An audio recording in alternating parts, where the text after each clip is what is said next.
Hello, my spooky friends. My name is Cassie. And I'm Caitlin. And welcome in to I'd Survive.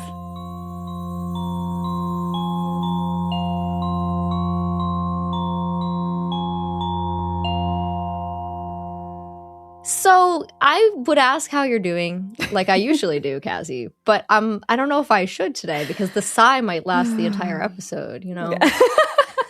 Oh my God, guys. Well, I've just had an interesting couple weeks. I'm not going to go over everything that has happened in my life the last couple weeks. It's, I feel bad like being like this happened and this happened, this happened because there's just crazy things happening in the world. So sure. I'm fine. I'm okay. But yes, everything that could go wrong has just gone wrong for me in the last couple of weeks, and it's kind of hilarious.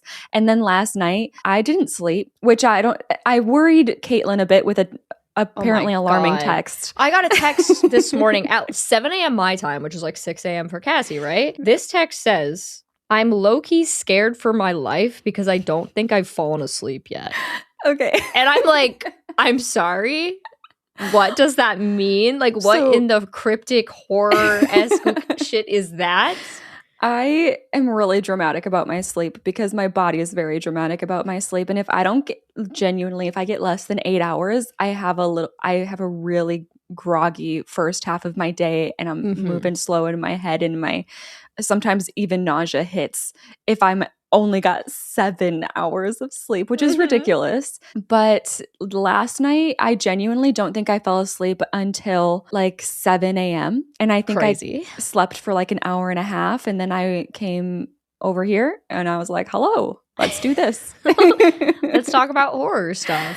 Yeah. So I don't know. There was a lot on my mind, and I was just thinking about everything that I need to get done this week, and I couldn't sleep, which is very weird. It's not like Caitlin was genuinely confused because she's like, there's no way you just haven't gotten sleep. That's just not me, but it's not Cassie. Maybe this episode's going to have some weird energy. I don't know. It probably will. And it's fitting for like a 1981 slasher. So it is kind of works. Yeah. By the way, we're like our whole like recording such situations off, so you had to have watched some horror since we last spoke. I regret to inform you that yes, I have. Good. I watched a movie called Kill Streak. Okay. Which I did watch with a podcast in mind because the premise was very fun. It came out last year, and it's basically a bunch of gamers on Twitch. Oh, love. Yeah. I actually don't know. I don't think they used Twitch. I don't think they can do that. But it was Twitch. Sure. Yeah. And they all like get invited to play this game. Like they get invited by a random mysterious developer to play this game. And so they all play the game. And then of course, as they play the game and their characters die, they die in real life. And I just thought that was a really fun idea. But I fear the only redeeming, this is not me misspeaking here. The only redeeming quality of the movie is how bad the acting is.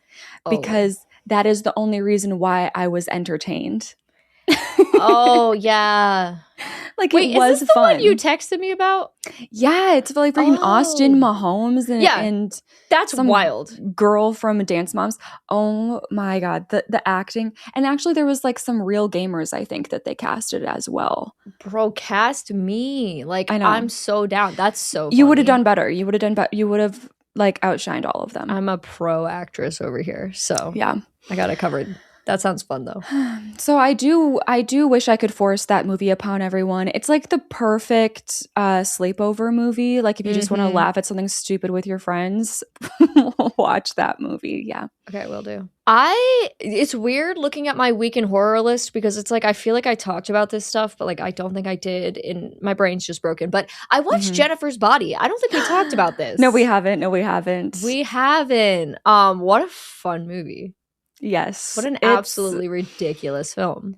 I saw people, I was there. So Caitlin does like these Patreon exclusive discussions and deep dives for the horror movies she does reactions to. And I was sat for the Jennifer's Body discussion. And in there, it was mentioned that it's more considered like just straight up comedy than horror. which made me very curious and excited about your reaction to it. Because I was like, okay, it's very heavy comedy. How does that make you feel? Right. I think it's just like Megan Fox and Amanda. I never know how to say her last name. I always say Seyfried. Yeah, I kind of say that too, and then I change it up every time I say it. But both of them were really good in the movie, and just Megan Fox's delivery of her lines is so perfect. Even though the lines sometimes are like, "What did you just say?"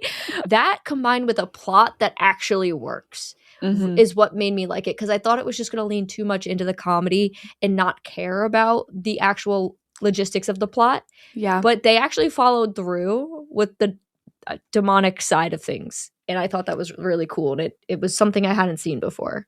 Interesting. I wonder if maybe that's what your common aversion to comedy horror is because a lot of the times it's just like so plotless, which can happen with horror. Sure. But it's harder to like stay engaged when it's just like comedy that you're not vibing with, and then there's also no plot. Yeah, exactly. But yes, Jennifer's Body, of course, delivers. I don't know if I've talked about the fact that I've been watching Midnight Mass, but I have been watching that, and that's been amazing. 10 out of 10. I'm like 4 episodes into that.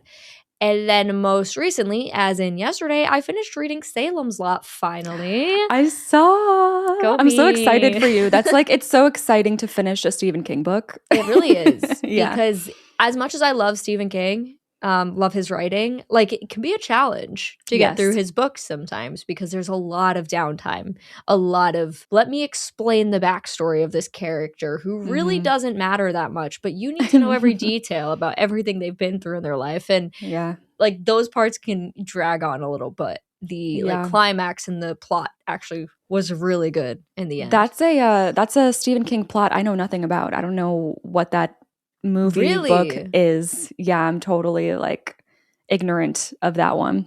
Noted. Yeah. I did watch a movie called My Bloody Valentine. Yes. Which, like, happy almost Valentine's Day, ? I think. I don't even know at this point. Yeah, this is our Valentine's Day episode. It is our Valentine's Day episode. My Bloody Valentine is a Canadian film directed by George Mihalka and written by John Beard.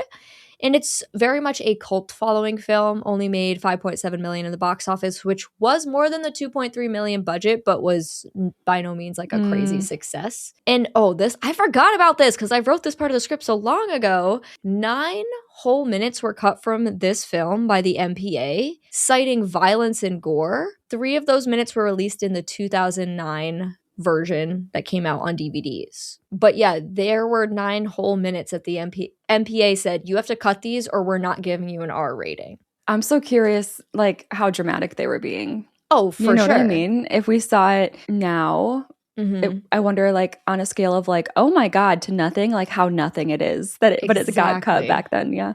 Yeah. They even said that they, like, you know, they were given the film back to make the edits. They made the edits, sent it back to MPA, and they still gave them the X rating, and they had to cut more. So people are really curious about those 6 missing minutes, like what was in them. Because they have to be somewhere. Yeah. No, they still exist. They do still exist. They haven't been put out. They put out 3 of those minutes in the 2009 version, which was the same year that the remake came out, which I have not watched yet. Again, we're going to be using the worksheet. We're enjoying the worksheet. I hope you guys are enjoying the worksheet if that's something you're choosing to work with. If you want the interactable version of the worksheet, you can check that out on our Discord, which you can access via our Instagram at I'd Survive Podcast. Over there, you can literally like fill out a form that does the math for you. Yeah. That would be me, because I have a hard time doing the math here in the moment. Yeah, right. So if I was just a listener of the pod, I'd be like, you want me to do math? Like, no, I'm not doing that. But don't worry, you don't have to. Yeah. So check it out and contribute to our community score, because that's kind of fun. So let's get into this movie. The film opens in the depths of a mine. 2 miners wearing their full getup, including respirators, wander the tunnels with their pickaxes in hand. It's quiet. We can hear water droplets falling and echoing through the tunnels, and the breathing of the miners through their mask is very much in our ears. You know, that heavy respirator breathing. The 2 miners reach an intersection and stop. Wordlessly, they glance around. They seem to be checking that there's nobody else in sight. And suddenly, One of the miners is undressing. Okay. She's pulling. It's 1981. It's 1981, exactly.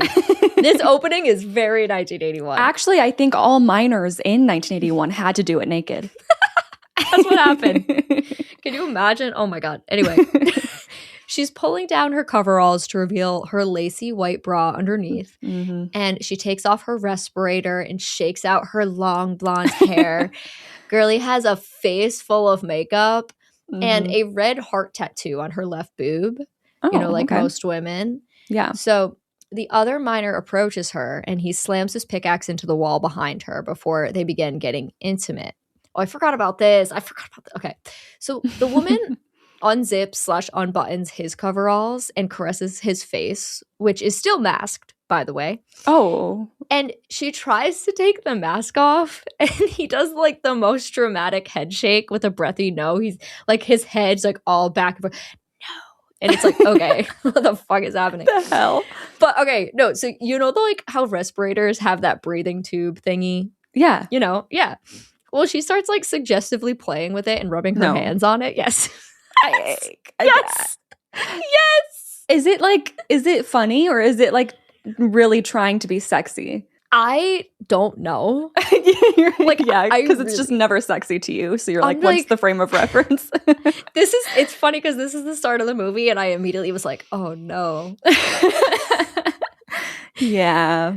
So she's doing all that. And then the guy grabs her tattooed boob and he's like shaking. He's so excited, right? Oh, okay. No, he's not shaking her boob. Okay, I'm happy that you went there at the same time I did and I didn't have to explain where I just went. Rereading the script, I'm like, wait, it sounds like he's about to shake. Never mind. Okay. So okay. So he grabs her body, right? And then he slams her into the back of his pickaxe. Oh. And And the woman screams, and we do that zoom into the mouth shot to the title card for My Bloody Valentine. Yes. And the two O's in bloody are hearts, and one of them like releases a drop of blood. It's kind of like it's a cool intro screen. Yeah. I like a creative title card. Yeah, it was fun. Yeah. Wild opening scene. Yeah, I of course he's the killer. As soon as he didn't want to take that mask off, I was like, all right, I see. He really did it because he was shaking his head like, no. It was great. He's a drama queen. Okay. Thursday, February 12th is the date, and a group of miners are arriving back on the surface via minecarts after a long day's work. It's a young group of guys, and they head into the shower room to clean up before heading out. This scene is very much guys being dudes in the 80s. Mm-hmm. They're talking about the fact that Valentine's Day is Saturday, and they all really only have one thing on their minds. And it's, chocolate. Yes. Because that is what they plan on giving their girls for Valentine's Day is chocolate and nothing else. They're so sweet. Mm-hmm. So one of the guys, TJ, he's like, y'all are a bunch of clowns. Some things never change. And one of the other dudes is like, yeah, bet you wish you never came back, especially since Sarah is going out with Axel now. Oh, ooh, I love me some drama. This is my favorite part of an 80s movie. Like the drama goes crazy. It's so random. It doesn't pertain to anything, but I'm here and I'm listening. And you're sad. Yeah. So there's a small awkward beat where the group gets quiet before TJ's like, I don't give a damn. Mm-hmm. Okay, TJ, I'm sure you don't give a damn. Right. But the fellas are ready to head into town for the evening, so off they go. Now, they drive with no concern for human life, by the way, just swerving everywhere. Like, their line of cars going down Main Street, like, on both sides of the road. And I'm like, okay. I don't know if that was an 80s thing or if that's just... it was wild. Genuinely, yes. Like, I feel like it's lame these days to drive crazy. It's like, okay, what, you don't mind if you kill someone? Like, okay.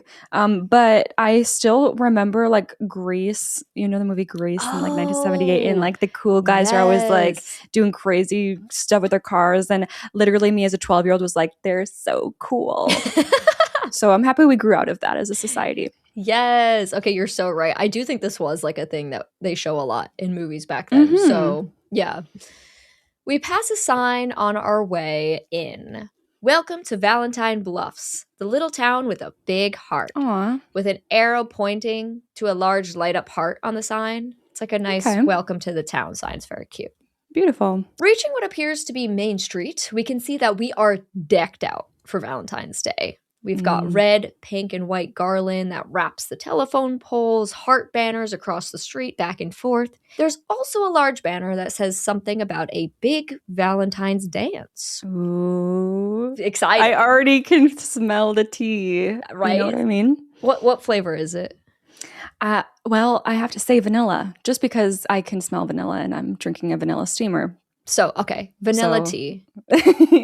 Wait, no, that sounds thing, boring. Right? That sounds boring, though. wait. I don't want vanilla tea. Yeah, it's pistachio. Ooh. No, I think it should be like a spicy chai, so that it's like spicy tea, right? That's smart. I don't know why I went pistachio. That was a choice that you made, and yeah. You know, it's fine. Anyway. This is going to be a great episode. Yeah. So the guys park their cars and barge into a room where a bunch of girls are putting up Valentine's decor. They all kind of roll their eyes a little because, my lord, do these guys make an entrance. But they are happy to see their boos after all. We have Axel and Sarah, Hollis and Patty. And then I wrote X and Y because I think I was supposed to figure out who they were. And I don't think not it was important. They weren't important enough to really. Okay, wait. Hollis and Sally? Patty.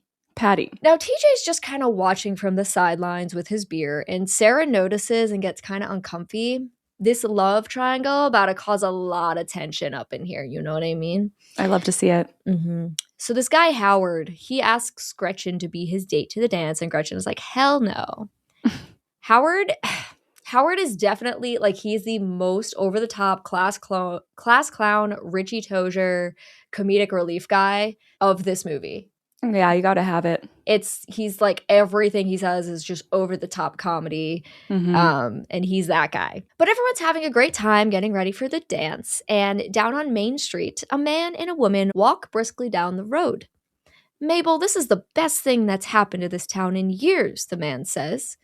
Mabel walks beside him with a box of decorations as this man, the mayor, compliments her decorating committee on a job well done. She's excited that the town is hosting its first Valentine's dance in 20 years, and at the mention of this, the mayor's face falls a bit, and he encourages Mabel to not emphasize that part too much. So what happened 20 years ago? Right. Mabel and the mayor approach the hall where all the kids are decorating, and as Mabel goes to open the door, Howard falls forward out the doorway, screaming, covered in red paint. He thinks it's hilarious, but he nearly scares Mabel to death as she falls down the stairs, dropping all of her decorations. Yes. And the mayor does not find this funny. He's like, go help her up and help her with the decorations. But funnily enough, Mabel's actually kind of laughing. She kind of found it funny. So better than me? For real. The mayor heads on into the party room, wondering what is going on in here. At the sight of the mayor, TJ decides he's going to try and slink out the door, but the mayor sees him and asks where he's going. TJ just says he always leaves at this time of day for, quote, another beer and a real good nose pick. What? He heads out I don't know. It's just what he says in this moment. We go, okay. Got it. He just heads out the door, and Axel comments that he doesn't think TJ enjoys being back in the mine very much. That's too bad, the mayor states. Not his fault that TJ couldn't make it out on his own on the West Coast. But now that he's back here, he says, he's my son, and he's working the mine. Ooh, more tea. Okay. Okay, I'm okay. Is this one of those where I should bother to try and guess who the killer is, or is it just not that kind of movie? Yeah, you can. Okay, I got to go with the mayor. Yes. The chief walks in now. That's what they call the police officer this whole movie. So the chief walks in and he tells the mayor that they've got their meeting soon and should head on out. So they do. But Howard remembers something. There was a package left for the mayor, a heart-shaped chocolate box. So he runs it out to him real quick. The mayor asks who it's from, but they don't know. It was left in the room before any of them arrived. The mayor's just excited to have some chocolate, so he hops in the cruiser with the chief, and off they head to their meeting. On the car ride there, the mayor decides he's got to have some of this chocolate, of course. Upon opening the box, he discovers a note that reads, "From the heart comes a warning filled with bloody good cheer.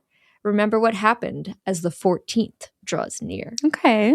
It kind of feels like we're doing the mean one again, and it's like a little triggering, but You're right. Oh boy. He's filled with immediate panic as he whips open the box to find a bloody human heart. We're there already. I was hoping we would get that eventually, but wow, right off the bat. Okay. We're starting strong. It can't be happening again, he says, more disappointed than frightened, to be honest. This discovery causes the sheriff to flip on his sirens, and they turn that baby around. That night, the kids, I call them kids. I don't think they're in school, but they're like very much the kids of the town. Like, you know. Right. Like college. Yeah. But not in college. Right. They act like high schoolers, but I don't know. It's hard to, they're just young people. It is always hard to tell in an 80s movie. Exactly. They're all hanging out at a local bar, and the bartender starts ranting about the danger approaching as Valentine's Day is just around the corner. Everyone's just kind of like, here he goes again. How many times is he going to tell this story? Well, at least once more for us right now. Perfect. It all started 20 years ago, he begins. And as he narrates the story, we flash back those 20 years and watch it all unfold. It was the night of the Valentine's Day dance, a tradition that had been going on for over 100 years. Everyone was there. Well, everyone except 7 miners who were over at the mines, 2 supervisors up top and 5 down in the mine. Mm-hmm. Now, these 2 supervisors really wanted to get to the party, so they just left the miners there, failing to check the levels of methane in the tunnels below. Oh my God. That's crazy. That's okay. insane. For a Valentine's Day party? Yeah, they were really hype about it. Okay. Boom. Explosion erupts down in the mine, burying the 5 miners alive. There were 6 weeks spent looking for the bodies of the miners, and believe it or not, one was found alive. I was the one who found him, the bartender says. Oh. Harry Warden was the name of the miner who he found, and Harry had gone a little crazy down here over the past 6 weeks. Yeah. They actually paint part of his insanity in the fact that he ate the bodies of the other miners. But, like, would that actually be super crazy? Am I, like, okay, maybe I sound insane.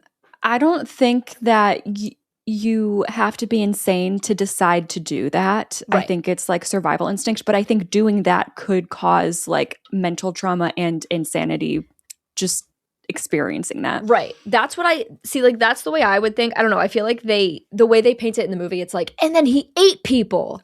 And I'm like, well, I think he did that for survival, but that doesn't really matter. Well, Harry Warden went to the state mental hospital for a year, but on the 1-year anniversary of the explosion, he escaped. Harry Warden came back to town and killed the 2 supervisors who had left him and the other miners down there. Oh. Okay, this is throwing me off now. Okay. He stabbed them in the chest with his pickaxe before cutting out their hearts and putting them in those Valentine's candy boxes. He left those boxes at the Valentine's dance along with a note saying that the town is to never have another Valentine's dance ever again. Oh my God. So I wouldn't. So why why are we having a Valentine? Like 20 years isn't enough. Like where is Harry? Is he dead? We have to wait like 100 years. And even then, just for the respect of Harry and the trauma he endured, I'd be like, hey, let's not do that again. Right. Interesting. Okay. Wait, so do we know, is Harry still alive? So legend has it that Harry Warden comes back to town every February 14th, stalking around with his bloody pickaxe, waiting to kill anyone who does not heed his warnings. Right. It could be you, the bartender says, pointing to someone random in the bar, bringing us back to present day.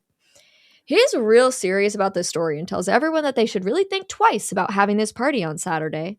Well, yeah. But all the youngins in the bar just laugh at the crazy old man and go back to their business. You know what? What? Is the Caitlin? What?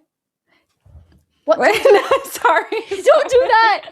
That's the scariest thing you've ever done to me. I turned around so fast. I thought there was someone behind me. I was just thinking, my eyes went up because I was thinking, but Caitlin thought that I was seeing something behind her. It's not funny. No, so this is so crazy because this episode is coming out on February 12th, and it's currently February 12th, and it's talking about like Valentine's Day is on Saturday, which it is this year as well. Oh, this is beautiful. Yeah. I love this. I love when this happens. This happens a lot for us. It's kind of odd. It's scary. Yeah. Okay, well, there's nobody behind me ready to kill me. No, you're fine. What's the actual warning word for if somebody's behind me? Because Caitlin is apparently... I'll say pistachio. Okay, pistachio. Yeah. So just let me know if there's someone behind me by saying pistachio. Perfect. Okay. You'll be sorry you didn't listen to me, the bartender says with some contempt. The majority of our group sits at a table together, and while they sing a song about one of the waitresses being a Valentine virgin, Sarah is making some eyes with TJ, who stands alone against a wall. Well, girl, go back to him then. Mm-hmm. Do you know what I mean? Just go back to, like, what are you doing with Axel then? Mm-hmm. Anyway. She excuses herself from Axel and goes over to see him.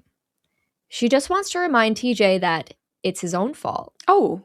He owns up to that, so Sarah asks him why he can't just accept things the way they are. Because I don't like the way things are, he responds before marching off, which, fair, but there's something else going on there. Well, right. Okay, maybe he did something bad and she still is, like, into him, but she's like, well, I can't be with someone who did that. It could be complicated. Mm-hmm. Let's check in with our favorite dynamic duo, the sheriff and the mayor. Mm-hmm. So the sheriff's just gotten off the phone with what seems to be the mental hospital. He's frustrated, though, because the normal staff isn't in right now, and the night nurse doesn't know what he's talking about. Even better. Even the best. Sounds like they want to check on the status of Harry Warden, of course. Mm-hmm. But anyway, we're at the coroner's office because we brought the heart there, and it's confirmed that this is a real human heart. That of a 30-ish-year-old woman. Okay. So even though they don't have their solid proof, they believe that it can't be anyone else. Harry Warden must be back in town. We cut away to a pair of miner's boots stalking through some grass, and we switch to the wearer's POV. The sound of a respirator can be heard. I know it's hot in there. You can take it off. You can take it off now. It's been a long time. Like, we don't have to do... Everyone knows who you are. Well, that's the thing is, I'm assuming, I'm hoping kind of that it's not really Harry. Right. Now, this individual peers through the windows of Mabel's laundromat, which is, of course, decked out in Valentine's Day decor. Mm-hmm. Mabel's inside cleaning up and such, and when she makes her way into a back room, the miner walks inside. They drop a heart-shaped candy box on the counter and slowly slink back into a secluded corner of the room. Mabel comes back out in the main area with a very clearly empty mug of tea in her hand. How hard is it to just put some water in there? Like, it really pisses me off. Like, it's so maddening. She's it is one of those little things. Don't pretend. No, and so you can hear the clink of the spoon. And I'm like, there's nothing in the mug. Yeah. It makes me so mad. Anyway. It's not necessary to do it if you're not going to do it, you know? Right. Like, I just also, like, how hard is it to just put some water in there? I will never understand that. Mm-hmm. But Mabel, she catches a glimpse of the box on the counter and excitedly makes her way over to it. She laughs to herself. I wonder who sent this, she asks aloud. She goes ahead and opens the box. Inside, a note reads, "Roses are red, violets are blue, one is dead, and so are you." Mabel's face fall. I wanted the note to say, "Violets are blue, one is dead, I'm right behind you," but it didn't. Ooh, right behind you is great because you're dead. It's like, okay, well, what if I just run? Like, you're not even here. The chief. I was like really ready for it to be like, "I'm right behind you," and it doesn't matter. Oh. But Mabel's face falls as the lights turn off and the miner comes at her from behind. She screams and begins to back away from the miner. And she's actually passing like a row of washing machines, and she opens the door of each as she passes. But obviously the miner's just like walking through them and slamming them shut as he follows her. Get away, Mabel yells. She tries to make a run for it into the back room, but the miner grabs her head from behind and throws her to the floor. The pickaxe is raised up into the air over Mabel, and we cut away hearing a lovely, lovely squishy sound. This is what probably some of those minutes, by the way, because it just kind of cuts away off of her death. So like, oh yeah, you're right.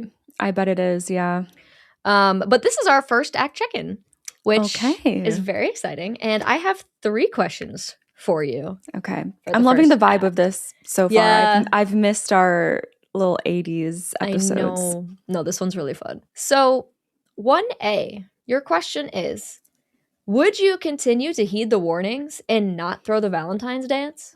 100%. And I would move out of the town that decided to do that. Why are we doing that? No, 100. Okay, well, you know what? I'll give it a 99% because it's not very easy to just up and move if Fair. your town's going to be stupid. But I would go, at the very least, I'll go on a trip or go stay with someone in a different town because I don't want him to think that I'm celebrating Valentine's Day. I don't even like it that much. Oh, okay. Cassie just called me stupid with her whole chest just then. Caitlin, why? I give myself a 54 because I don't think I would feel the need to throw a Valentine's dance, but if the opportunity came up, I'd be like, yeah, that was 20 years ago. Like, it's fine. No. Yeah. 20 years is not very long ago, and he's still in that insane asylum or whatever. Yeah, I don't know. I guess it's just we've learned recently. I feel like more recently we've really learned the difference between the two of us. Cassie's actually careful and takes care of herself, and I'm like, why the fuck not? Yeah. Let's go. These answers do check out. So 1B, sorry for the weird wording, everyone. Mm-hmm. Do you not decorate your laundromat for Valentine's Day? Like, are you putting those decorations up? So 100% not. Okay. 100% not. I am not celebrating Valentine's Day in a town with this lore. Mm-hmm. It's along the same principle as the first question. Sure. I give myself a 90 here because even though I'd go to the dance, I don't care that much about Valentine's Day where I'd be like putting hearts up in my laundromat. It'd be interesting if you asked that in regard to Christmas, because it would be like a bigger blow to me to not be able to decorate for Christmas. We did that with the mean one. That was the mean one. Yes. Yeah. That one, a little different because it's like you don't really think that it's just legend, whereas this seems to be rooted in like a real thing that happened. So I would be more scared and like more likely to think, should I or should I not? But yeah, like you said, Valentine's Day, like I don't care about it enough either to struggle with that decision. Sure. This question, 1C, is a little tricky just because of the nature of the scene. And this is a deadly question, which means it weighs more. Do you think you would be able to escape the miner in the laundromat? I think it's a little hard given that it's very quick and simple. Mm-hmm. I gave myself a 24 because he kind of corners her to the back room and then like she goes to go into the back room and he just like grabs her. There's just not really anywhere to go. But she could have made a run for the front door on the other side. Like she could have looped around. When she there's a heart in this one as well, or just the note? I don't even think she gets as far to check for, like, it's just that she just reads the note. Oh, the note is on top of it before she even opens it. Yeah. Oh, okay. I'm going to keep that in mind because if I see a note on that, I'm going to be like, I'm going to immediately be like, what the fuck? Yep. But she doesn't know that what happened with the mayor. Was it the mayor or the chief? Yeah, she doesn't know. She doesn't know that, so she doesn't really know. Okay. I do have to go low as well. I do. I'm just going to go 20s as well. Mm-hmm. I'll go 25. Beautiful. She had to one-up me, guys. She had to one-up me. Yeah, I did. Whoa. Okay, there was some sass in that. I was not prepared. So let's charge on into Act 2. In this next scene, I watched it about 3 times. I still don't really know what they're doing. But 3 guys, Howard, Hollis, and an unnamed guy, even the subtitles call him Man, they're like heating up food on the engine of a car in a junkyard. Is this a thing? What? Doing what? No, that's not a thing. Why do you want to eat like gas fumes in your burger? And it's like they're like these tinfoil packaged things, it's meat. And they're heating. I don't know. It's weird, but they're doing that. That's interesting. Okay. But anyway, Axel sits in another car away from the group, and he's just playing his harmonica. And suddenly he gets jump scared by TJ coming out of nowhere, offering him a bottle of liquor, which he takes a swig of. Guess we've got ourselves a problem, TJ says. Axel's like, I guess so. So TJ asks what they're going to do about it. Well, there ain't nothing to do about it, Axel responds. He lets TJ know that he doesn't intend on backing off for him. Sarah chose him now, and TJ was the one who left with no warning and didn't tell them where he was going. Okay. So Axel warns TJ to stay away from Sarah. Well, TJ, you can't do that because you left. We both know who Sarah really wants, TJ retorts. The guys establish that, yeah, they're going to continue to have an issue. They both want Sarah and neither wants to back down. So they just kind of leave it at like, okay, yep, we have a problem. Like, young people are so stupid. Right? Like, so sorry to everyone under like 23. But even then, it's just like some people don't grow out of it too, where it's like, I feel like if I was Axel, I wouldn't even want to be with Sarah. Like, are you really that in love with her? Probably not. And I feel like he just wants to be with her to like have her rather than to like actually care for her. And why I'm not going to get involved with someone with a messy ex who they care about but had to leave because their ex was messy and left them first. Like, I'm not going to like, guys, it's not worth it. Let's just all go home with our separate boxes of chocolate and watch some TV. Yes, this is now a relationship advice podcast. Welcome. Oh my gosh. I'm kidding. Please don't. No, my mind immediately flashed to Patreon bonus up. Not that we have a Patreon or anything, but no. We don't. We did. If we did. Anyway, so the next day is Friday, February 13th. So Friday the 13th. Interesting. Spooky. We love that. And the chief is on the phone with the mental hospital again, trying to get answers about where the hell Harry Warden is. And of course, the mayor's there because they're besties. So the woman on the other line insists that she has no records of a Harry Warden at the moment. What? And if there were any old records, they'd be in the microfilms and central file, which would take a few days to get to. The chief is obviously like very frustrated. He emphasizes the importance of this and says he'll be waiting for her call on those files. And he hangs up the phone. I'm assuming this is still the why do I want to say cast? That is not, what do you call staff? Okay. I'm same like cast, so still working at the mental hospital. That would be a problem. Okay. No, I'm in movie mode. No, it's so there's a regular staff that he's used to dealing with, and they're just still not there, and the people there just don't know what's going on, and are like, "There's no file." I think it is the regular staff, and they don't know. And they don't know. So did you work here last year? When I'm sure he checked. Okay. Okay, this is fine. Yeah. I don't want it to be Harry. Okay.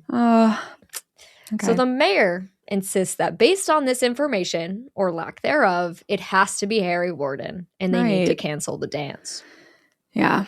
Which I think is a fair conclusion to come to. Yeah. Sarah and Patty are walking down the sidewalk together, and Patty is grilling Sarah on which guy she wants. Sarah kind of wants them both, but she's also fed up with their behavior. She's not even sure she wants to go to the dance at all, but Patty insists that she has to come. She can just hang out with her and Hollis. Side note, I do love Patty. She has a very fun energy. Like, I would definitely spend a night out on the town with Patty. She seems cool. That's good to have in an 80s movie because it's easy to just like not like any of the characters. You got to have one. So now the chief pulls up to Mabel's laundromat looking for her. He wants to talk to her about the dance. He's calling around the place, but she doesn't seem to be around. And as the chief looks around, he notices that all the heart decorations in the place seem to have been flipped upside down. How strange is that? Like a cross. Whoa. Creepy. You know? Yeah. He also smells something funny. He sniffs the air a few times and heads over to the only running dryer in the place. Oh my God, her head is in there. He opens it up and pulls out some of the laundry, giving it a sniff. Seems okay. Oh. Suddenly, the adjacent dryer door swings open and out falls Mabel's burned and bloody corpse. What? Her entire body? Yes, her whole body's in there. Don't ask me how. Oh my God, what a little woman. The way it falls out doesn't make sense, but we just let it happen. It's like the fridge in Slumber Party Massacre. Do you remember that? I completely forgot, but yes, it's immediately coming back to me. That was so funny. Oh, and I also did write, if this shot wasn't cut from the film, I'd be curious to see the stuff that was. Because it is pretty nasty. Like her like completely burned and bloody corpse falling out. So I'm like, okay, was it just more of this and there was too much of it, or does it get worse? I bet my guess is that they had more of an issue of the during than the aftermath. Maybe that's it, yeah. They need to release all 9 of those minutes. Like, I need to see them. Yeah. Sometime later, Mabel's body's being picked up by the coroners, and the chief and the mayor stand off to the side in dismay. This is just like it was 20 years ago. The mayor encourages the chief to call in Granville, but the chief doesn't want to do that yet. It'll just incite more panic, and they'll have cops crawling all over the place. Yeah. That's so annoying. It's giving Sleepaway Camp, another 80s movie where they were like, it'll make the camp look bad. We can't do that. Yeah. Oh, I hate it when we have a character like this. Yes. So he doesn't want any help yet, at least. But before the coroners can take Mabel's body, he reminds them Mabel died of a heart attack. That's all. Mm-hmm. So he's got them in on the lie, too. Mm-hmm. The chief takes one last look at Mabel's body and sees a note shoved into her chest cavity. It reads, "It happened once, it happened twice, cancel the dance, or it will happen thrice." Okay. That's it. The mayor insists the dance needs to be canceled. All the decor needs to be taken down and the hall needs to be locked up so no one tries to throw a party. The chief follows the mayor's orders and heads on over to lock up Union Hall. There's a group of kids outside with more decor for the dance, and the chief has to let them in on the bad news that the dance is now canceled. His reasoning is it was Mabel's dance. It'd be disrespectful, and there'll be no other parties allowed either. Right. Mm-hmm. They won't be throwing any party because they're mad about this being canceled. They won't be doing that. No, not at all. Next, we're thrown into a moment where TJ is herding Sarah into the passenger seat of his car. Like, we're just here now. Okay. No, TJ, I don't want to go with you. Sarah yells playfully, but we can tell she's like okay with it. You know, she's like, no. Yeah. TJ gets in the driver's side of the car and the two of them drive off. They arrive at a vacant spot near the water where they get out and they're going to have a little heart-to-heart moment here. Remember this spot? TJ asks. Of course I remember this spot, Sarah replies. They walk along the water and Sarah questions TJ. Why didn't you call or write? Why did you go away and not tell anyone about it? TJ says that he wanted to call, but he couldn't. He was struggling out there. He apologizes profusely and tells Sarah that he loves her and he wants her back. Okay, do we know why? Do we ever get a reason why he went out to the West Coast? Was it like, when people do that in movies, I assume they like try to make it in Hollywood. I think it was something of that nature because there is a comment from the mayor earlier where he says something like not my fault he couldn't, make it out there or whatever. Right. Yeah, but I would take it that way. Yeah. It seems like that, but they don't ever like explicitly say. Okay. Well, TJ, I'm going to have the headcanon that you would have rather had fame than Sarah, but go ahead and try to sweet talk her. I'm sure she loves it. Mm-hmm. Sarah's like, you left me here? I didn't know if you'd ever come back. But then she kisses him anyway, and I'm like, no. Like, couldn't be me. Couldn't be me. You leave me without saying anything? That's not happening. Yeah. People like me are gone forever. Yes. When you say goodbye. Snaps. Yes. We love that. Later that night, TJ runs into Axel at the bar where we were earlier, and Axel's like, you seen Sarah? And TJ goes, it's not my turn to watch after her, and he winks. Oh my God, ew. Yeah. This is what I'm saying. Like, they do not care about her. No. And it's crazy that we cut from that, right, to Sarah walking home alone in the dark. Okay. And I'm like, neither of you were there. Yeah, no. To walk her home. I don't know. It makes me angry. But they could not care less. Yeah. No, they could not. And Sarah's walking along and she's like muttering to herself a bit about what just happened, with TJ. How am I going to tell Axel? She asks herself. And as she's walking, she keeps looking behind her like she's scared. Mm-hmm. And at one point, she looks behind her, and when she turns back around to the front, she's met face-to-face with a bright light. Oh. It's the chief shining a light in her face. He's just on his patrol and making sure she's all right, and she says that she is. We're right outside her house anyway, so she just kind of heads inside. Okay, a little fake out. Back at the bar, the group is talking about their disappointment due to the cancellation of the Valentine's dance. But Howard has a better idea. Why don't we just have a Valentine's party instead? Well, yes. Of course it's freaking Howard, too, that comes up with that. Leave it to Howard. The group loves this idea, but where are they going to have it? The chief's keeping an eye out for parties. Well, genius idea incoming. Let's have it in the mine, TJ suggests. Wait, before you jump to where I think you're jumping to, I was like probably in the same headspace as you. It's not like in the mine. It's like they have a rec room. Are you joking? Why would you say in the mine? Yeah. So it's like, because I also was like, we're going to have a party in the mine? Still stupid, because why are we throwing a party? Right. But okay. Yeah. We're not going to have a cave-in the third act. So everyone but Hollis and Axel love this idea, because Hollis is very rational. He seems to be the level-headed guy of the group. Hollis and Patty are the two like that you really, really like in this movie. Okay, yeah. They got a rec room over there at the mine, TJ reminds them. It'd be perfect. The bartender overhears all this talk, and he does not like the sound of this. Forget about having a party at all tomorrow night, or you'll be sorry. TJ's like, calm down. Let go of that silly old legend. We're having a party, and you better not tell anyone. The bartender hits him with, don't say I didn't warn you. Later on, the bartender stalks around the mine late at night with a bottle of liquor and a pickaxe, and he's looking around all suspiciously. He breaks into some random door, and he goes inside. Damn kids, I'll show them, he mutters to himself. Now, this guy, he's rigging up a fake miner in the doorway. So when the kids open the door, this like miner outfit is going to swing a pickaxe up. It's going to get him real good. And he's really excited about it. You know what?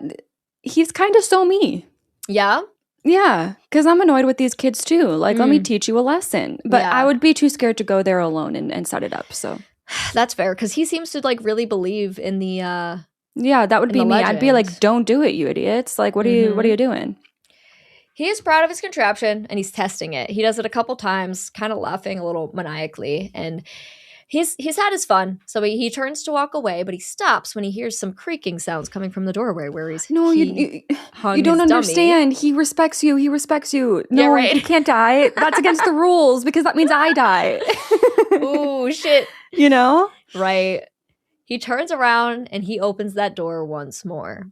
This time, the same exact motion happens, but now it's the real miner. The pickaxe is swung in that upward motion, and it hits the bartender right in the stomach. Ooh, yeah. So, R.I.P. Mr. Bartender. Oh, man. I know. It's Valentine's Day now! Yay! And we're just going to head right into the party. Like, we're jumping right into that party. And all the young people show up to the rec room at the mine carrying beers, food, and decorations. They are hype. At the police station, the chief asks an officer, Ben, if anything's been called in tonight. And Ben's like, nope, been real quiet here. So the chief's relieved until Ben remembers that someone left something for him. A heart-shaped box. Yep. It sits wrapped in plastic on the table in front of the chief, and he lets out a concerned, oh my God.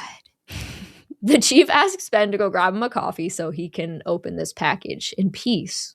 He slowly removes the cover from the box to find chocolates! Yay! Chocolate! And he looks at the card, which says, Be My Valentine from Mabel. Oh, Sag. Yeah. Oh, that is really, wow, a gift from the dead. I know. That's a lot. Yeah. Yeah. But anyway, the party is raging. Anyways, party time. Party time. So there's music, beer, kissing, games, and just honestly like a lot of tomfoolery. If you've ever seen a party in an 80s movie, you know what's going on. So Johnny and Sylvia, two characters that we don't really know much about, they're just kind of here now. They sneak off into a back room to do who knows what. Wink, wink. You know? You have to have a sex death. Yep. Always. Yeah. One of the younger guys says he's got the munchies, so he's going to wander off to find food, which it's so funny to put these two back to back. Like, leaving for sex, leaving for food. Yeah. Where would I be? Which one am I? Yeah. He heads into a dark, empty kitchen where he finds a large pot boiling on the stove with hot dogs in it. And he gets real excited about these hot dogs. So very Carrie Berry coded. Oh, Carrie Berry. Actually, so real. This would be Carrie, wouldn't it? Yeah. So he flips his tie over his shoulder, picks up the tongs. Before he can grab himself a delicious hot dog, a large gloved hand grabs the back of his head. The young hot dog enjoyer has enough time to scream, "No, who is that?" before the miner man slams his face down into the boiling water. Yeah, that's a rough one. And this is, again, we don't know how long because it cuts away quickly. So these have got to be the minutes. Yeah. So back at the station, Ben and the chief hear some barking and growling coming from outside. What the hell is that? The chief asks, making his way for the door with Ben following behind. On the front stoop sits a bloody, heart-shaped box. Dogs surround it, poking around the package. The chief shoos the dogs away and grabs for the note. You didn't stop the party, it reads. Mm-hmm.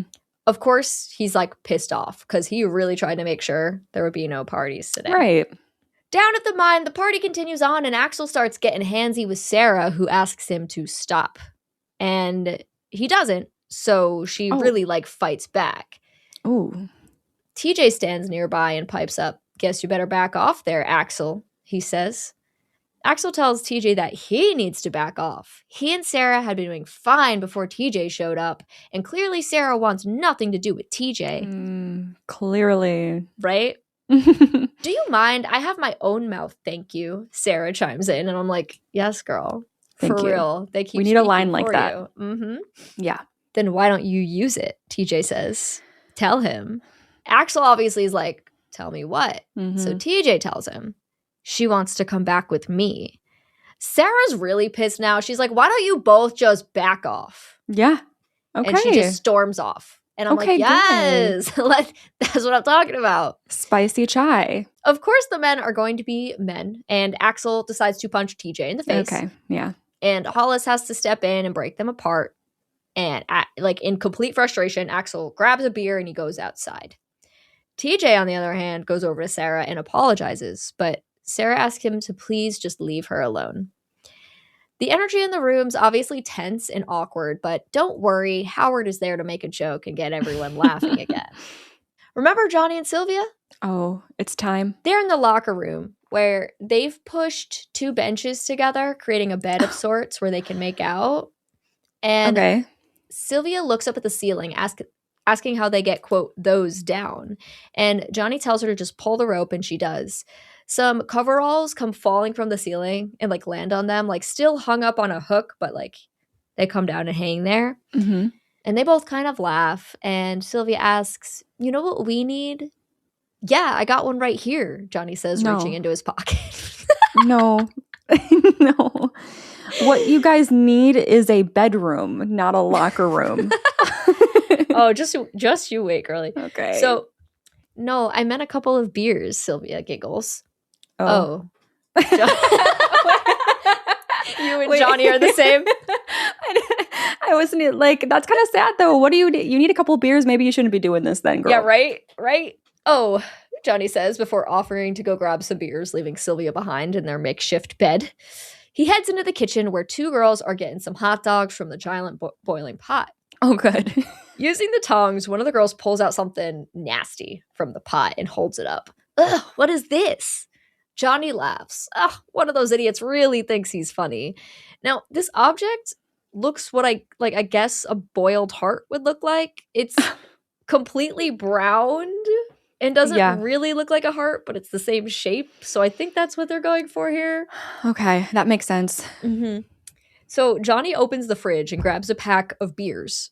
Why do I mime everything? Like, I don't know if I'm like opening the fridge over here. No, like, I do that. I do that as well. You are doing it extra today. I don't know why I am. But I enjoy it. I do it when I write the scripts too. When I need to come up with a word, I'll just do the action over and over. I'm like, what is this called? Like, that's so funny. No, half the time, that's so funny because I often am stuck on like a specific word I'm trying to think of. And then what happens is I try to Google like, what is the word that means this? But then I end up thinking of the word. And then I Google what is blank. And then I'm like, wait, that is the word. Anyways. We're having a good time. Johnny opens the fridge and grabs for a pack of beers without actually looking. But we, the audience, see a dead body in the fridge.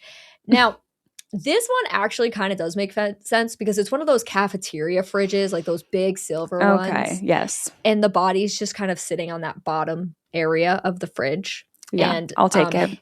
Yeah, his face is kind of burned and melty looking. It's really not super pretty. Mm-hmm. But in the locker room, Cynthia's gotten all cozy while waiting for John. But suddenly, some of the shower heads turn on. And this frightens Cynthia. "John," she calls out, "if you're trying to scare me, it's working." Minor coveralls start dropping from the ceiling like flies. They fall all around Cynthia as she tries to make her way out of the locker room. One of the coverall hooks falls down, and instead of holding the coveralls, the dead body of the bartender hangs by his neck.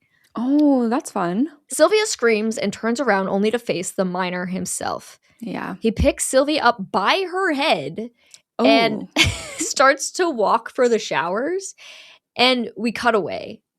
So we have a little time jump here, and now Johnny's making his way back into the locker room with the beers. Right. Sorry I took so long, babe, he says before realizing his babe is gone. Mm-hmm. Then he realizes the showers are running. He gets excited. Of course. All right, he says, walking on over, and he starts unbuttoning his shirt on the way. But what he sees in there is not quite what he was expecting. Yeah. Sylvia's head has been skewered onto one of the shower heads, so like the water's coming out of her mouth. Oh, I love that. I think, yeah, that makes sense. That could be possible. That's crazy. Yeah. Because like in the previous scene, you see like that he looks like he's gonna like put her head on a pole. So I think he took the shower head off so that it was just like a pipe, and then like shoved it on, and then just did that. And we don't really actually get to see this either. It's very much like a side shot from the back, so you just kind of see a blurry silhouette of her head with water coming out. Okay, yeah. So we don't like see it head on, but it's implied. And I also thought that was really cool. Yeah, that's fun. It's like creative. That. And this is our second act check-in. Ooh, this is a hard killer to beat. Yeah, it's one of those ones where there's not a lot of opportunity to do too much, I think. Right. But we have 5 questions for this act. So 2A, all of your friends are going to the party. Do you skip out? Yeah, I won't be too cocky with a 100 here, but I think I would probably, I'm trying to think, all my friends. So I have 3 friends. If they were all in town and wanted to go to this party, I'd probably, wait, how is it worded? Yes, I would be a good 72% here. Okay. I think. Okay. I gave myself a 2. Yes. Because I would go to the party. Yes, I see that. Catch me at the party. Yep. Do you, as the bartender, ignore the kids' plans as opposed to pranking them? Well, I kind of touched on this where the only reason I wouldn't prank them is because I'd be afraid to go out there alone. Yep. I could convince someone to come with me, and then we'd probably both end up dead. Mm-hmm. That's an option here, and that's a likely thing because I would want to prank these kids, but I just wouldn't do it alone. So I'm going to slip under 50, and I'll go like 46%. Okay. I put 94 because, I mean, that makes sense. Like, yeah. I'm not doing that. It also just hit me that we didn't average our first act. Oh, I figured we were just, we always do it. I don't know why. I noticed and I was like, wait, we always average at the end, but that's just not the truth. But we can talk about that when we get to the end of these questions. 2, why did I go A, B, D? Jesus Christ. What is wrong with me? 2C, do you ignore your hunger at the party? Okay, that's rude. Like that's targeted. Like, and it's a deadly question, by the way. You absolutely knew what you were doing with that question. Well, but it was true. Because, do I ignore my hunger? 0%. Because you know the only reason why I am 72% going to the party is for the hot dogs. It's for the hot dogs. I mean, I gave myself a 1, so. I just like, know. Of course. I just know. Well, actually, you know what? TMI, I'm an IBS girly, and it can be triggered by nerves. I'd probably be nervous, and I don't know if I'd really want to eat, but just for vibes, I'm not going to use that excuse.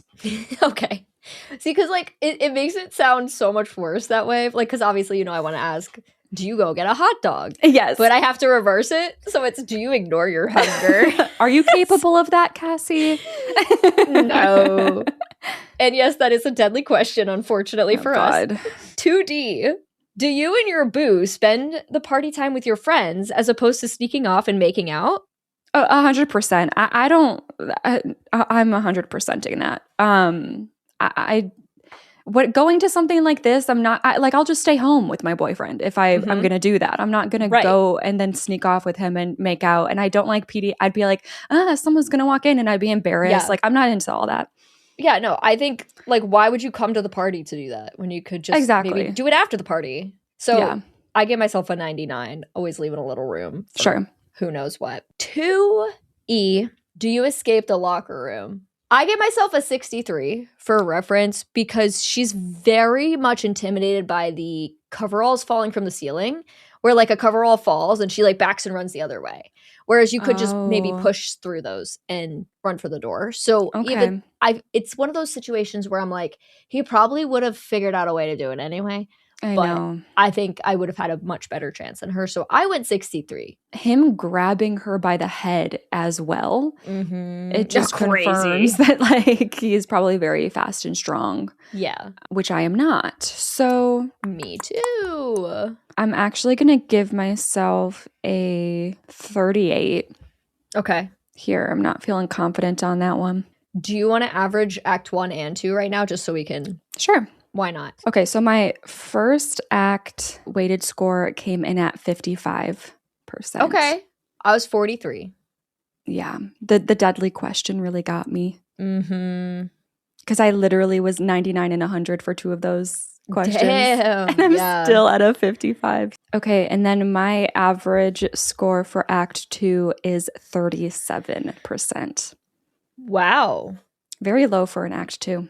Yeah, it's funny because my score for both 1 and 2 was 43. Oh. I was exactly 43 on both of those. So we're going to head into Act 3 where Cassie is immediately going to be pissed off after my very first line here. Okay, you ready? You ready? Yeah. Patty has a great idea. Let's go down into the mine. So what I didn't want was a cave-in. So what I don't want is to be in the mine because I don't like dark, small places. And I know, okay, they're going to find a dead body. It's going to be fun. It's going to be a great time. So Hollis is like, what? No way. But everyone else is in the circle thinks this is a great idea. And it really doesn't take too much convincing to get Hollis on board. I really thought I could trust Patty too. You did, didn't you? Yeah. You did. So Sarah, Howard, Hollis, Patty, Mike, and his girlfriend Harriet decide that they're going to ditch the party to go check out the mines. Wait, not TJ? Not TJ. So TJ's looking suspicious. Okay. So TJ sees them head out, and he's like, whoa, Hollis, you can't take everyone down there. No woman allowed in the mine. It's just so fucking funny to me. Okay. Yeah. But Hollis insists that they're going to go down quick and they're going to come right back up. So yeah, because let's just like do a hike for fun at that point. Like who does that? Well, okay. I wonder if you'll change. There's a lot of people that do hikes for fun, actually. That's true. Wait, why did I just say? And why didn't I question it? I like to hike in the summer, and I just have been so in my house lazy lately that I forgot that that's a thing that you can do for fun. But that's beside the point. Okay, it's beside the point. But TJ like doesn't really give him any trouble. He just heads back inside. Okay. So everyone jumps into the mine carts. While Hollis grabs blankets and lanterns. We got mine carts. Scooby-Doo. Scooby-Doo Club Penguin. Like, honestly. Okay, so me now, I wouldn't want to ride in a mine cart, but me at 17, you catch me in a mine cart. Right. Yeah. Can you believe we're actually doing this, Sarah says? I can. Everyone, right? Everyone's really excited for their little adventure. And they crack open their beers and head on down 2,000 feet into the mine. Okay. Are you good? Yes. You okay with that? That sounds lovely. It sounds awesome, right? Mm-hmm. Yeah. So the mine carts actually, they move at a pretty decent clip. Looks kind of fun in my opinion. Yeah. And after a little while, the cart comes to a stop and Hollis is like, hope you guys enjoyed yourselves because we're heading right back up. Mm-hmm. But of course, that's not true. Mm-hmm. The group convinces Hollis to take them on a little tour of the mines. And again, Hollis gives in. He shows them around the tunnels, and when they reach the old engine room, get ready for this, Mike and Harriet share a look. Hey, Hollis, Mike says, we'll meet you over that main shaft in 10 minutes. Hollis is like, yeah, whatever, no longer. And he continues on with the rest of the group. So Mike and Harriet get cozy in the engine room. And what do you mean get cozy? It's cold and damp and dark and dirty. Well, they do it anyway. They can die. They can die. Right? You're like, okay, no. Yep, bring in the killer. So we cut away to one of our girlies up at the party screaming bloody murder. She's just discovered the dead body in the fridge. Mm-hmm. While she's freaking out about this, Johnny also comes running in to share what he just saw, Sylvia in the shower rooms. Mm-hmm. The whole party starts panicking. It's Harry Warden! He's here! Axel screams. Everybody out! These people do not need to be asked twice. They all pile out of the door. And TJ tries to put in an emergency call, but the phone line's been cut. TJ instructs one of the other guys, Tommy, to get everyone out of here safely and to send the chief back here. He then grabs Axel and tells him that Sarah's down in the mine. Sarah and some others. They need to go down and get them. All the cars race away as Axel and TJ head to the mine elevator. I'll take the abandoned section, TJ says to Axel. You take the level above, and then we meet in the main shaft by the elevator. I hope to God we get there before Harry does. The two men jump in the itty-bitty elevator and begin their descent. Hollis is blissfully unaware of the chaos above as he continues his tour for Sarah, Patty, and Howard. They're walking around the oldest part of the mine now, a section they never really work in anymore, and at one point, we switch to a suspicious camera angle that's accompanied by heavy respirator breath. Mm-hmm. Somebody's watching.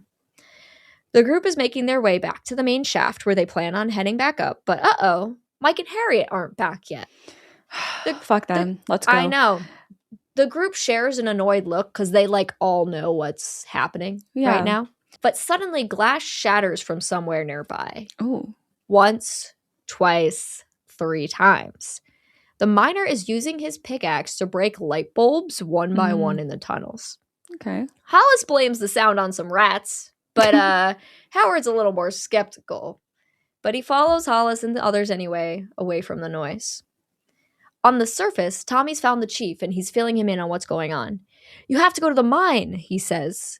We were having a party and Harry Warden started killing everybody. The chief demands that the kids get home before speeding off toward the mine. On his way over, he radios into the station and tells the guy there to round up every available man and meet him at the mine. There's some kids trapped down there and they're in danger. The main group down there in the mines have finally made it back to the mine carts and are calling for Mike and Harriet, who aren't responding. They all get jump scared when TJ appears around the corner. He informs everyone that Harry Warden is back. He killed Sylvia and Dave. I guess Dave was the name of the hot dog lover upstairs. Aww. And they have to get out of here fast because Harry Warden is likely down here somewhere. Howard is like, well, what about Mike and Harriet? Last Hollis knew they were in the engine room. So TJ tells Hollis to check the main shaft while he takes tunnel 6. Howard is to stay here with the girls. And it's funny because the girls are both disappointed that they have to stay with Howard, and Howard is also terrified because he doesn't know what's going on, and he's like, don't leave me here, and the girls are like, this is what we get. No. Hollis finds Mike and Harriet pretty quickly, actually, where he expected to find them. Yes. In the engine room. Mike's limp body lays over Harriet. Yes. A large corkscrew of sorts is drilled into his back, likely straight through, and then into Harriet's stomach. Ooh. Which I kind of thought was, I hope it was intentional, that it was screw. I thought that was funny. Yes. Yeah. I enjoy that. Okay. Yes, I appreciate it. The sight of his friend's dead bodies freezes Hollis in place, but a sound elsewhere in the room breaks his trance. He whips around and a light shines right in his face. It's Harry Warden with his headlamp. He quickly holds up some kind of nail gun type thing and shoots Hollis twice in the head. Hollis stumbles into a corner and we cut away. Bro, did you just say Harry? Mm-hmm. I mean, that's just what we assume. Oh, so the mask is still on. The mask's still there. Okay, I'm not gonna Yeah, you don't have buy to in yet. You don't have to take that for fact. Okay, I'm sad about Hollis. I know, Hollis is great. I was hoping he would make it. Howard and the girls stand in silence waiting for their friends to return when Hollis's face pops up around a corner covered in blood. It scares the hell out of everyone, and Hollis falls over dead onto the ground. Patty screams for her now dead boyfriend. R.I.P. Hollis, you were a real one. Mm-hmm. Suddenly, footsteps sound down the tunnel, and the group looks up to see Harry Warden stalking toward them. Mm-hmm. Howard quickly jumps up and ushers the girls to move, but Patty is too distraught over Hollis. We need to move, Howard yells as he gets farther away. Sarah refuses to leave Patty's side, and she yells at Howard for leaving them, because Howard is straight up just walking into the tunnel by himself. Okay. Like, okay, buddy. Yeah. Harry Warden turns off the main tunnel and down another, but Sarah continues to prod Patty. They need to go. Eventually, with a good old slap across the face, she's able to convince her. Oh. Yeah, she does give her a nice little bitch slap. Okay. To, like, try to break her out of it, I guess. Sure. Patty is still distraught as Sarah tries to help her off the ground. The girls are suddenly jump scared by Axel now, who appears out of nowhere. Okay, so I'm getting sus on Axel as well. Well, Mm-hmm. the framing, I don't know. The editing and framing, I don't see. But Right. he's a little sus as well. That's where I was at this point, was Okay. Axel and TJ were my susses. Right. So, you know. Okay. Seeing Hollis's dead body, he quickly asks where the others are. We saw him, Sarah screams. Harry Warden is down here. Axel remains calm as he starts to guide the girls out of the mine.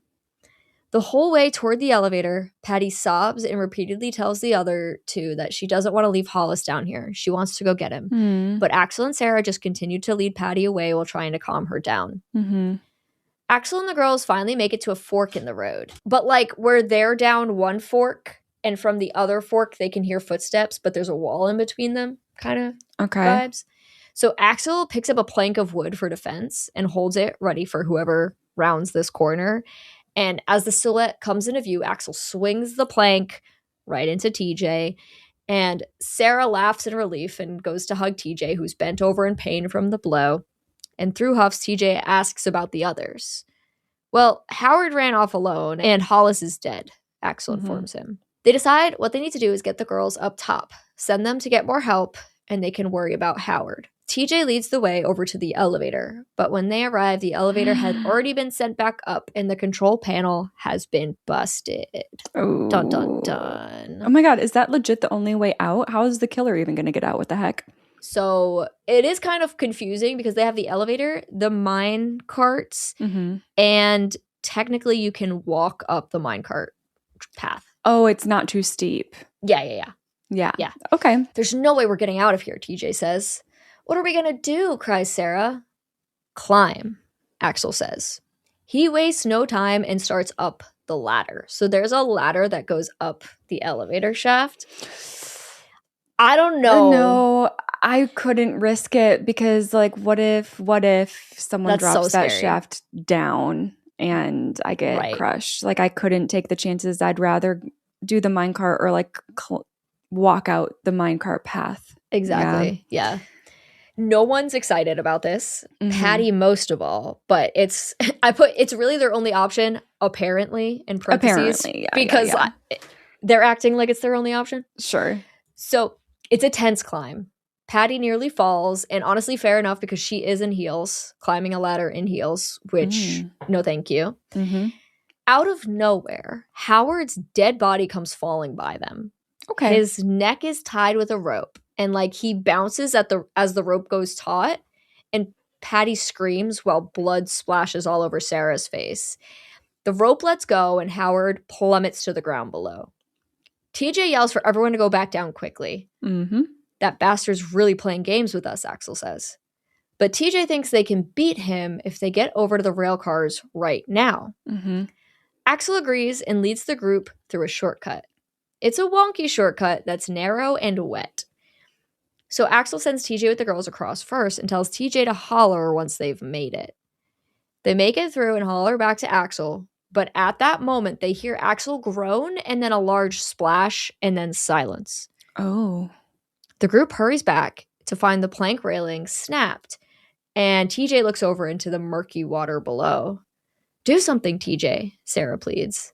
I can't. It's 60 feet deep, he responds. Oh.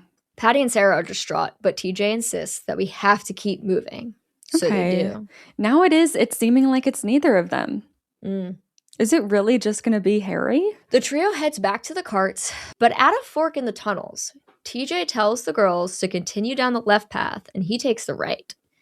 And only a few seconds after they've gone their separate ways, the sound of tumbling rocks comes from TJ's side. What did I tell you, Caitlin? I know, I'm sorry. I'm so sorry. They had to do it. I knew they had to. We're in a mine. They're going to make it happen. Mm-hmm. So the girls come running back, calling for TJ, but they get no answer. So they just do what they can. They continue to walk back on that left path. They walk and they walk until bang, they walk right into Harry Warden, who jams something straight into Patty's stomach. And Patty goes down hard. Sarah makes a quick U-turn going back the way she came. And we're going to cut away. Okay, this movie is actually so good. It honestly is. It actually, like, I have to go, it's so sorry to the 80s. I have to go in with low expectations. Just as, like, a fun time. Like, I know I'm going to have fun, but I'm not going to really be invested. But I'm, like, genuinely invested. Right? No, it's, honestly, I was kind of surprised. Yeah. And I do want to watch the remake, but I'm glad I went with the original. Yeah. Up above, the chief, mayor, and other officers / I think random townsfolk, hard to tell, have arrived. It's chaotic, but they're here to find the kids. So Sarah has backed herself up against a wall down in the mine, and she's just crying now. She seems hopeless, with no way out of here and no one to help her. Slowly, a hand reaches for her from behind and abruptly grabs her shoulder. Sarah screams before realizing it's just TJ. Right. Blood dripping down his forehead. He embraces Sarah before leading her down more tunnels in a hurry. They finally make it to the carts, and TJ starts messing with the controls to try to get everything started. But as he does, Harry Warden appears around a corner and begins his slow stalk toward them. TJ gets the carts running and tells Sarah to jump in, so they both do. But so does Harry Warden. TJ and Sarah climb forward from cart to cart as it makes its ascent to the surface, and Harry does the same, like following them. Mm-hmm. Simultaneously, the chief, mayor, and other men are walking at a quick pace toward, like, down the tracks, flashlights in hand. Okay, I do have to stop you because have you seen that Scooby-Doo episode in the minecart with the minecarts? There's Probably. For some reason, there's a distinct episode that stands out to me that involved minecarts, and all I hear in my head right now as you're telling the story is do do do do do do do do, like the little Scooby-Doo. Oh yes, perfect. No, that's jingle. It's playing in the movie for sure. So like, I think you should just stick with that. I love it. Harry Warden catches up to TJ, who's like the middleman in this lineup, and tries to use his pickaxe on TJ. Mm-hmm. But TJ uses a shovel to stop the blow, and then ensues a pretty wild like axe versus shovel fight on moving mine carts. But it's not too long because then they both fall out and start whacking each other some more. Sarah jumps off the cart to join them as the cart continues up. Yeah. I know. You have fun with that. I'll be up here. Bye. I'll go get help. Exactly. So the cart continues up the tracks empty, and it passes the group that's coming down. So they're kind of close now. Mm-hmm. Sarah and TJ walk backward down the track while Harry swings the axe at them. Reaching a small cubby tunnel on the side, marked with a sign that says danger, TJ ushers Sarah inside and then follows her. Harry follows too, and the men continue going at it with their respective weapons. Mm-hmm. In the chaos, support walls and beams are being hit repeatedly. Harry gets TJ pinned on the ground, and Sarah lunges for his face. I don't know why I'm laughing. Okay. She pulls down his respirator, revealing his face. Okay. Who is it? Okay, final answer is Axel. Axel, why? TJ says in shock. Good job! Oh my gosh, there was something a little suspicious about his death. For sure. And, because you don't see it. It really worked out, like the timing of when he wasn't there and what, you know. So I didn't want to let the quote death fool me. I'm so proud of myself. This is one of those movies that's fun to watch a second time and be like, oh, so he went off screen there so he could come back as Axel. Like, oh, I see. Like, it's kind of fun. Love that. Yeah, cool. A close-up of Axel's face fades into a memory. Axel's father was one of the men killed by Harry Warden during the original attack all those years ago, and he had been in the room to witness it. While Axel is in his dream trance, TJ pushes him with 2 hands and Axel falls backward into a weak support beam. The ceiling begins to fall and TJ grabs Sarah, leading her out of the room. They make it out just in time as the ceiling collapses on Axel. Oh, interesting. Little tie-in. Right? When TJ and Sarah make it out of the tunnel, they run right into the group who had come to rescue them. It isn't Harry Warden, TJ says to the chief. I know, he responds. I got a call from Eastfield this evening. Harry Warden died 5 years ago. Oh, okay. Now that explains what? We don't have records. Yeah. Okay. They had, like, put them away somewhere. Okay. Well, then who is it? The mayor asks. It's Axel, TJ informs him. The chief and mayor have had their flabbers gasted. TJ and Sarah walk up the tracks as the men begin to dig out of the rubble. He's alive, one of the men yells. So Sarah and TJ run back to the scene. Through a gap in the rubble, we can see Axel crawling away down a tunnel on the other side. Ew. Hanniger, he yells, which is TJ. I'll be waiting in hell for you. This whole fucking town is going to die. I'm coming back, you bastards. He laughs maniacally as he moves farther away. Sarah, be my Bloody Valentine, are his final words before he disappears, singing into the dark mine. The end. That was fun. It is fun. That was fun. I'm so happy it wasn't Harry. I would have been a bit disappointed if it was. And it's fun that he's like just crawling back into the mine at the end. Yeah. And it's like a cycle thing in a way. Sure. Right. Okay. This is everything I need from an 80s movie. Exactly. I think it's super fun. So Act 3 has 8 questions. Okay. So 3A. Do you let your friends go into the mine without you? Does this mean the other option is I have to go with them? Yeah. That's all I mean by that. Yeah. Okay. Let me put myself in a little bit of a younger position like these people. Sure. I'm going to say there's a 81% chance that I'm staying. Okay. I'm not going with them. Okay. Yeah. I love that you had to put yourself in a younger frame of mind where I didn't do that and I still gave myself a 5% because I'm ready to go, baby. Let's go down in that mine. No, because me now, like 100% I'm not going. Yeah. 100%. But there's a chance I would if I was younger. Yeah. That's so funny. So, 3B, Cassie. What? I just think the wording of this question. Do you... Sorry. It's not that funny. Do you skip out on boiler room mine sex? Boiler room mine sex. I would say 99%. That's what I put too. Yeah. I was like there's just that 1% chance where it's like if I'm feeling crazy. You've had a lot to drink and you're like, wow, this is a great idea. Yeah. 3C. Do you leave the party as opposed to going to find the others in the mine like TJ and Axel did? Oh, yeah. I'd let other people, if no one else was going to go check on them, maybe I would grab a buddy and go. But if there's already people going, I'm not adding to that. So I'll say like 89. I gave myself 90. So yeah. Like I don't think I'm Axel or TJ in that situation. Nah. 3D. Now this one's funny because you already said this. Your answer to this one. 3D. Do you just leave Mike and Harriet in the mine? 100%. Literally 100%. Y'all have fun. You're not putting my life in danger. No. I gave myself a 65 because I think I'd be more likely to leave them because nah, you're not getting me killed because you did a stupid thing. I guess I'm thinking of it like as they're not my close friends. Like if it was a close friend of mine with their boyfriend, I would have to lower it. But it seems like the dynamic here, like they're just people at a party together. It's like, well, no. Yeah. Okay, 3E.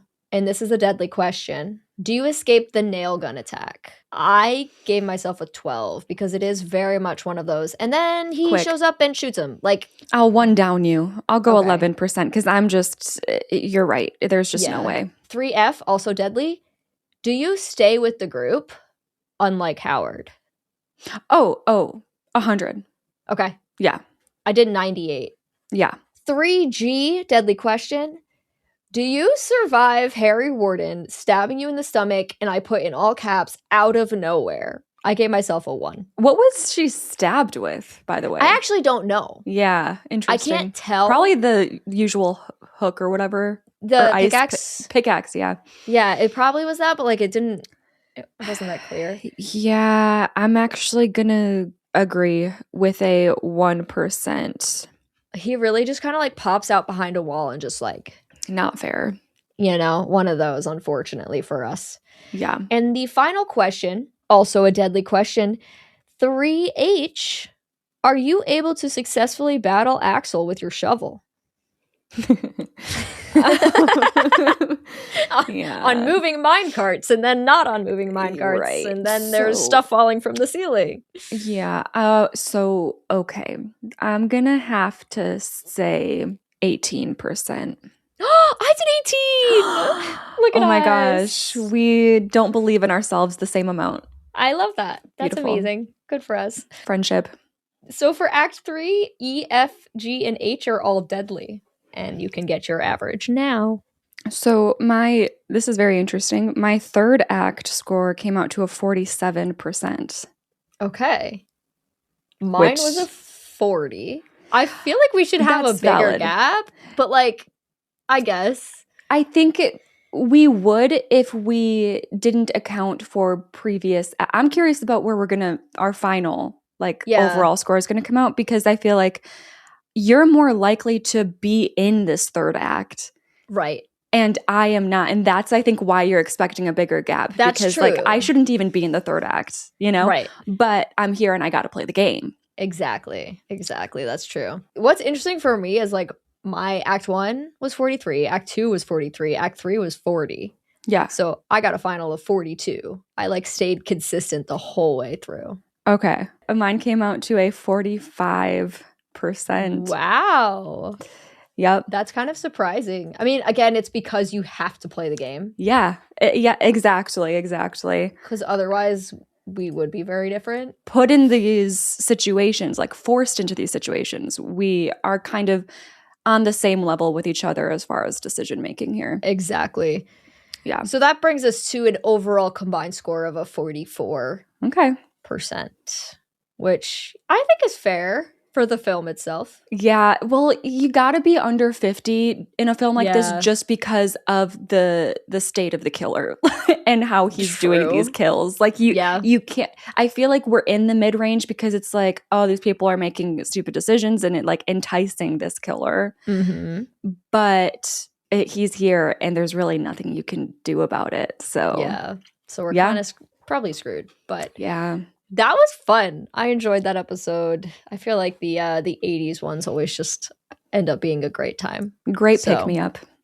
That's, I don't need coffee. I just needed that story, and now I feel very awake. A little bit of murder and some romance on the side, and everything was fine again. Yeah.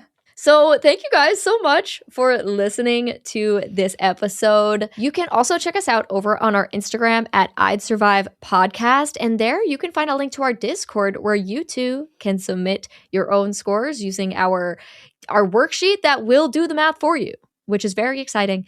So go over there to check that out and let us know. Would you survive?